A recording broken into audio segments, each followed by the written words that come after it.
जादुई पेड़ की सीख। एक छोटे से गांव में एक विशाल पीपल का पेड़ था जो सैकड़ों साल पुराना था। गांव के लोग इस पेड़ को बहुत सम्मान देते थे और मानते थे कि यह जादुई शक्तियों से भरा है।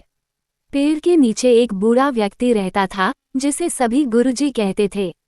वो बच्चों को कहानियां सुनाता और जीवन के महत्वपूर्ण सबक सिखाता था। रियाश स्टूडियो तरौलिया को सब्सक्राइब करें और लाइक और कमेंट करें। एक दिन गांव में सूखा पड़ गया। फसलें सूखने लगी और लोगों के पास खाने के लिए अनाज नहीं बचा। गांव के मुखिया ने सभी को इकट्ठा किया और कहा, हमें इस पेड़ को काटना होगा। इसकी लकड़ी बेचकर हम अनाज खरीद सकते हैं। ये सुनकर गुरुजी ने कहा, रुकिए, इस पेड़ को काटने से पहले मुझे 3 दिन दीजिए, मैं आपको एक रास्ता दिखाऊंगा। मुखिया ने सहमति दी। अगले दिन गुरुजी ने सभी बच्चों को पेड़ के पास बुलाया। उसने उन्हें पेड़ की जड़ों के पास खोदने को कहा। बच्चे पूरे दिन खोदते रहे लेकिन कुछ नहीं मिला।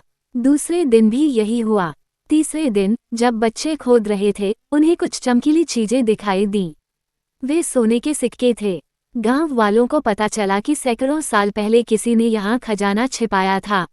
इस खजाने से गांव के लोगों ने अनाज खरीदा और अपनी समस्या का समाधान किया। जब सभी खुश थे, गुरुजी ने कहा, मेरे बच्चों, मैं तुम्हें एक रहस्य बताता हूँ। यहाँ कोई खजाना नहीं था।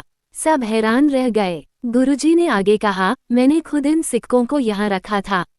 मैं तुम्हें एक महत्वपूर्ण सबक सिखाना चाहता था। उसने समझाया, जब तुम लोग पेड़ के आसपास खोद रहे थे, तुमने उसकी जड़ों को पानी दिया। तुम्हारी मेहनत से पेड़ को नया जीवन मिला। देखो, उसकी पत्तियां फिर से हरी हो गई हैं।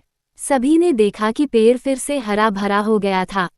गुरुजी ने कहा, ये पेड़ हमारी संस्कृति और परंपराओं का प्रतीक है।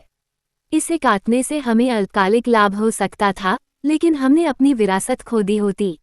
इसके बजाय हमने मिलकर काम किया और एक समाधान ढूंढा।